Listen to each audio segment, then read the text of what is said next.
दोस्तों एक बार फिर से कर्नाटक की राजधानी बेंगलुरु में एक खौफनाक कत्ल का मामला सामने आया है।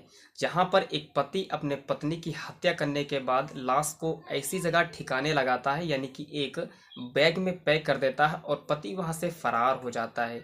तो दोस्त पूरी घटनाक्रम को सुनने के लिए वीडियो में अंत तक बने रहें। वीडियो स्टार्ट करने से पहले एक लाइन में आपके सामने चिपकाना चाहता हूं, जरा ध्यान से सुनिएगा कि एक समय था जब लोग प्यार में या प्यार की खातिर अपनी जान दिया करते थे और शादी करते वक्त एक दूसरे से 7 जन्मों तक जीने की कसम भी खाते थे।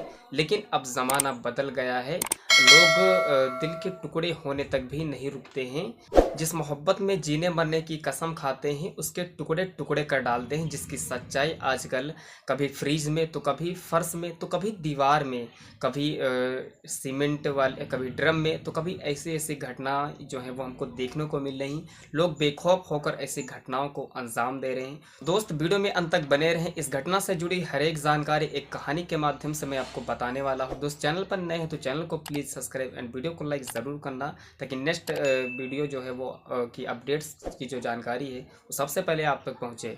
दोस्तों आज की जो सच्ची घटना मैं आपको बताने जा रहा हूँ, यह सच्ची घटना है कर्नाटक की राजधानी बेंगलुरु की। दरअसल वहाँ रहने वाला मकान मालिक गुरुवार शाम 5:30 बजे पुलिस कंट्रोल रूम को फ़ोन करता है और उनसे कहता है कि यहाँ कई दिनों से एक आदमी किराए पर रह रहा होता है, लेकिन कई दिनों से वो नज़र नहीं आ रहा है। हालांकि उसके कमरे में एक सूटकेस बैग रखा हुआ है, वो काफ़ी दिनों से रखा हुआ है। इस बात को लेकर उसके मन में कुछ संदेह होता है, तो वो पुलिस से कहता है कि सर एक बार आप आइए और इस सूटकेस को आप देख लीजिए, यहाँ पर जांच कर लीजिए। पुलिस जो होती है वो फ़ौरन वहाँ पर पहुँचती है और जहाँ पर वो आदमी उसका इंतज़ार कर रहा होता है, पुलिस वहाँ पर पहुँच जाती है। पुलिस अपने टीम का गठन करती है और गठन करने के बाद जब पुलिस उस कमरे के अंदर जाती है तो वहाँ पर देखती है कि बाथरूम में एक बहुत बड़ा सूटकेस रखा हुआ है।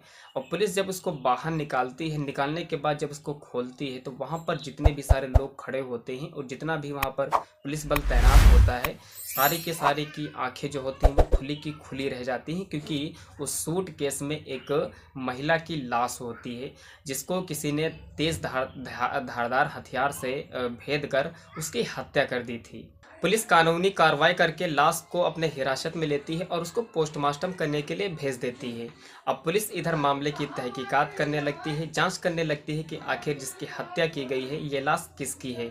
कई दिनों के बाद पुलिस को पता चलता है कि जिसकी हत्या की गई है इसका नाम गौरी अनिल संबेकर है और ये 32 साल की एक लड़की है। और इसका जो पति है, इसका पति का नाम राकेश है और ये दोनों मुंबई के रहने वाले होते हैं। और जो गौरी संबेकर है ये ग्रेजुएट है और उसका जो पति है वो एक कंपनी में जॉब करने वाला वर्कर होता है। डीसीपी सारा फातिमा ने इस मामले की जानकारी देते हुए बताया कि ये पिछले साल एक नाम करके डोठा कवल्ली कुछ ऐसे करके वहाँ पर रहा करती थी और पड़ोस के लोगों का कहना है और मकान मालिक का कहना है कि इन दोनों के बीच में बहुत ज़्यादा लड़ाई झगड़ा होते थे। कई बार इनकी पत्नी जो है वो गौरी ने राकेश को हाथापाई भी उनके साथ की थी और राकेश जो था वो इसी चीज़ को लेकर बहुत ज़्यादा गुस्से में रहता था और शायद इसी वजह से वो दूसरी जगह पर आकर इसका मर्डर कर देता है।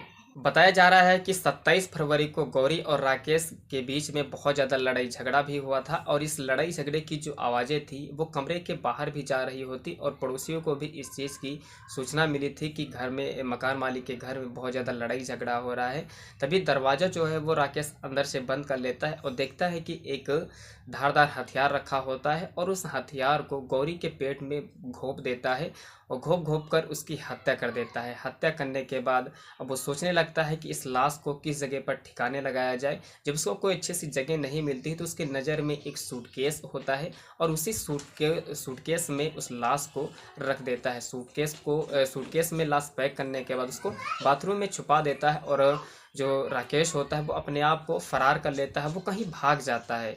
पुलिस ने उसके सास ससुर को इस मामले की जानकारी दी, बताया कि इस तरह से बेरहमी से इसका कत्ल कर दिया गया है, इसकी हत्या कर दी गई है।